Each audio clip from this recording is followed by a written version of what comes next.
Assalamualaikum warahmatullahi wabarakatuh. Waalaikumsalam warahmatullahi wabarakatuh. Bagaimana kabarnya hari ini anak-anak? Alhamdulillah baik. Alhamdulillah. Mudah-mudahan kita semua, kalian semua tetap sehat, selalu sehat dan dalam lindungan Allah Subhanahu wa ta'ala. Amin ya rabbal alamin. Sebelum kepada materi pembelajaran, Pak Guru perlu mengabsen dulu ya, takut ada yang tidak masuk. Saya absen dulu.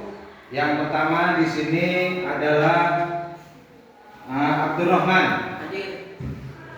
Ahmad Fahmi, Hadir. Muhammad Rizki Maulana Yusuf, Hadir.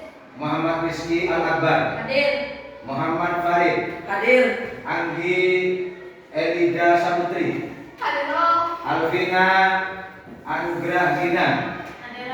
Intan Ayu Landari, Hadir. Alena Turodia, Nuri Sofa, Putri Andini, Siti Aiza, Siti Aziza, Siti Humairo, Serina Zakia, Umi Kulsum. Berarti masuk semua ya? Iya.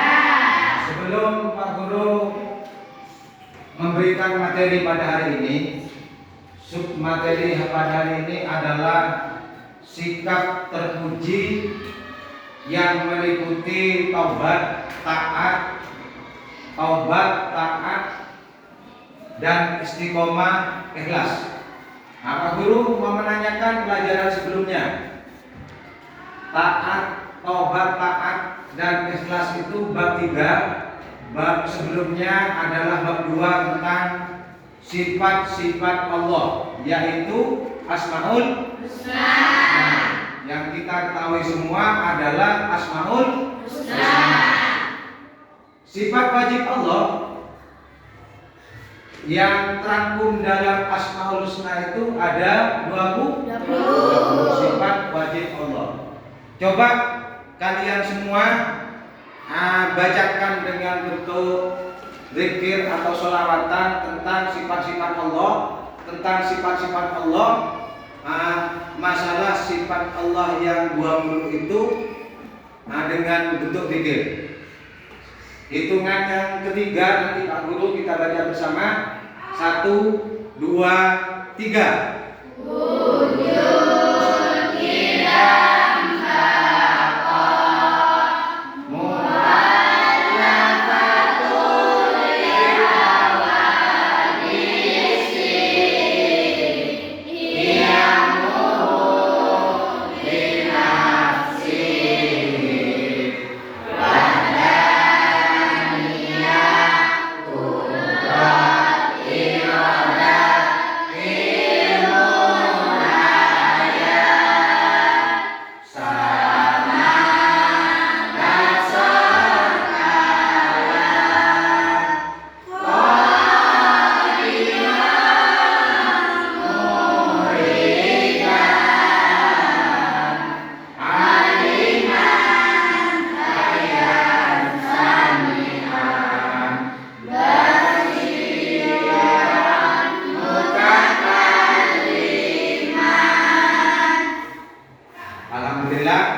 kalian semua masih ingat kepada sifat-sifat Allah yang 20.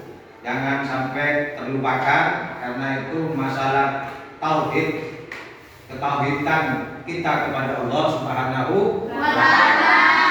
Nah, untuk selanjutnya Pak Guru akan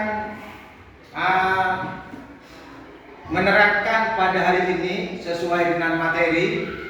Ya, sesuai dengan materi pada hari ini, bab 3 masalah sikap terpuji. Sikap terpuji meliputi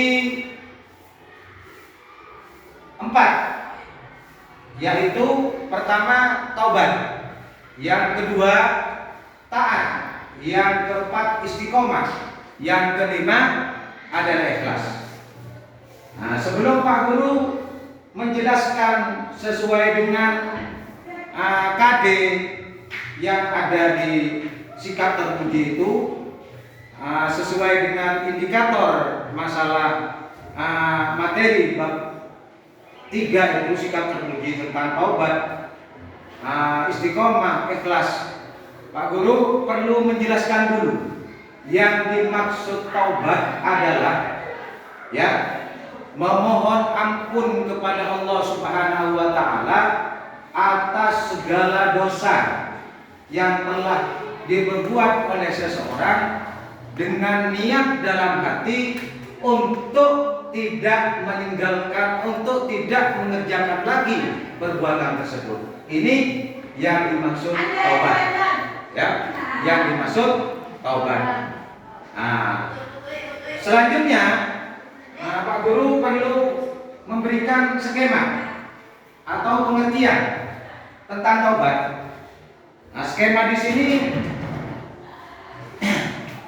sudah dibuat oleh Pak Guru. Yang pertama pengertian taubat tadi yaitu memohon ampun kepada Allah Subhanahu wa taala dengan tidak berjanji tidak mengulangi lagi perbuatan tersebut. Terus selanjutnya sesuai dengan KD dan indikatornya, materi yang ada masalah taubat ini, taubat di sini ada beberapa jenis. Di sini ada beberapa jenis masalah taubat. Yang pertama, taubat menyangkut terhadap Allah. Taubat menyangkut dua kriteria. Taubat kepada Allah kalau kita mempunyai salah kepada Allah. Taubat yang kedua yang bersangkutan dengan sesama manusia, ada istilah hablum minallah, ada istilah hablum minannas.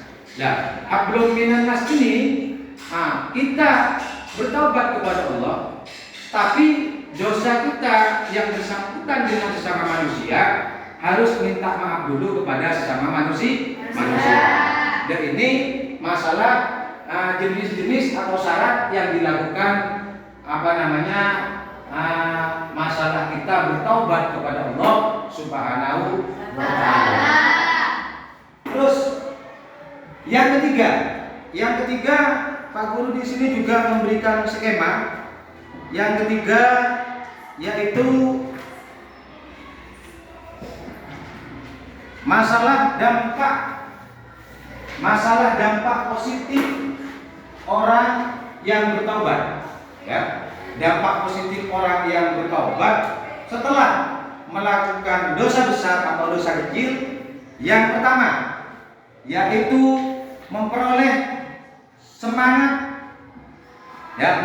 semangat hidup baru. Artinya kita itu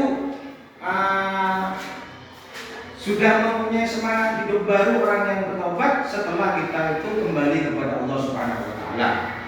Terus yang kedua di sini dapat memperoleh kembali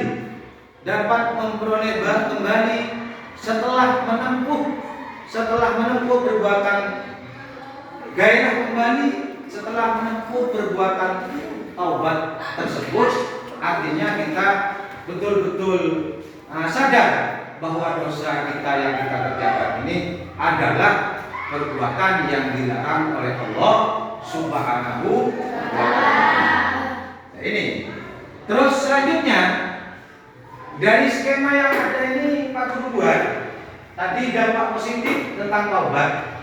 Yang keempat, membiasakan diri bertaubat itu membiasakan diri bertobat atau perilaku orang yang bertobat tidak memandang remeh terhadap perbuatan dosa kecil maupun dosa besar. Jadi saya ulangi lagi, orang yang membiasakan diri bertaubat kepada Allah tidak memandang remeh terhadap perbuatan dosa kecil apapun atau dosa besar, apalagi dosa besar. Yang kedua, berusaha menutup perbuatan dosanya dengan perbuatan baik. Ya, dengan perbuatan baik. Yang ketiga, tidak senang apabila orang lain berbuat dosa. Yang keempat, memperbanyak pergaulan dengan sesama orang soleh. Ya, artinya kita itu kalau sudah membiasakan taubat, teman kita itu insya Allah akan mencari orang-orang yang soleh. Terus yang kelima, bersikap hati-hati. Bersikap hati-hati dalam bergaul. Dalam artian kita mempunyai teman, ya, tidak asal-asalan mencari teman, tidak asal-asalan mencari teman, ya, tidak asal-asalan mencari teman, tetapi masih memilih, ya, atau memilah mana teman yang baik dan mana teman yang jelek. Dan ini masalah yang dibahas pada hari ini tentang materi, ya, tentang materi yang itu masalah taubat kepada Allah Subhanahu wa ta'ala sesuai dengan KI yang telah Pak Guru siapkan, yaitu di rencana pembelajaran. Nah, ini anak-anak. Selanjutnya mungkin Pak Guru perlu membagikan kelompok, 2 kelompok aja. Ada kelompok A, ada kelompok B. Ya, ada kelompok A, ada kelompok B, dan nanti ini ada tugas untuk diskusi. Pak Guru buat soal, ya, atau Pak Guru memberikan soal LKBD, lembar kerja siswa. Nah, tapi dengan artian pemberian tugas ini anak-anak nanti bisa lihat di halaman 34 masalah taubat. Nah, selanjutnya Pak Guru memberikan kesempatan kepada siswa, pada anak-anak semuanya untuk bertanya. 2 siswa saja, ya. Yang pertama silakan untuk kelompok A bertanya. Silakan. Pak mau bertanya, bagaimana jika ada seseorang yang melakukan kesalahan seperti sering mencuri? Apakah taubatnya akan diterima oleh Allah Shallallahu Alaihi Wasallam? Jadi pertanyaannya dari kelompok A, bagaimana jika ada seseorang melakukan kesalahan, sering melakukan kesalahan atau mencuri, apakah taubatnya diterima oleh Allah Subhanahu wa ta'ala? Aku jawab, Allah Maha Pengampun. Allah mempunyai sifat Ghafurur Rahim atau Al-Ghafar, ya. Jadi bagaimanapun kesalahan manusia, kesalahan seseorang, kesalahan manusia, jika mau bertobat pasti akan diterima oleh Allah Subhanahu wa ta'ala. Sesuai yang yang dikatakan atau dicantumkan dalam Al-Qur'an, ya. Innallaha la yuhibbut tawwabina wa yuhibbul mutatahhirin.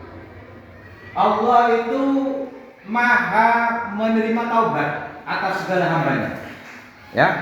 Maha menerima taubat atas segala hambanya, apapun dosanya, ya. Apapun dosanya, Allah menerima taubat seseorang sesuai dengan dalil yang ada di dalam Al-Qur'an. Itu jawaban sesuai dengan dalil yang ada di Al-Qur'an, dengan niat seseorang tadi yang melakukan kesalahan itu tidak mengulangi perbuatan salah lagi. Tuh, mungkin itu jawabannya.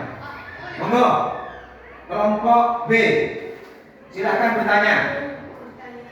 Apa syaratnya agar taubat kita diterima oleh Allah Subhanahu Wa Taala? Oke, apa syaratnya agar taubat kita diterima oleh Allah Subhanahu wa taala? Ya, mungkin Pak Guru jawab simpel aja. Ya. Taubat mohon ampun kepada Allah. Iya, mohon ampun kepada Allah. Nah, dengan syarat tadi itu sudah Pak Guru saya jelaskan. Nah, agar tobat kita itu diterima oleh Allah, bertobat dengan sungguh-sungguh, baik dengan membaca istighfar dan lain sebagainya, dan berniat dalam hati tidak akan mengulangi perkara dosa yang dilarang oleh Allah Subhanahu wa taala. Ini jawaban dari Pak Guru. Baik anak-anak, mungkin pada hari ini cukup sekian dulu sebelum Pak Guru melangkah kepada penutupan dari materi submateri yang ada di pembelajaran hari ini. Mungkin mari kita bersama-sama membuktikan bentuk taubat kita, ya, bentuk taubat kita kepada Allah dengan membaca istighfar. Ya, dengan membaca istighfar, mengimplementasikan kita secara lisan masuk ke dalam hati dengan membaca istighfar. Ayo, hitungan 3 mulai. Astagfirullah.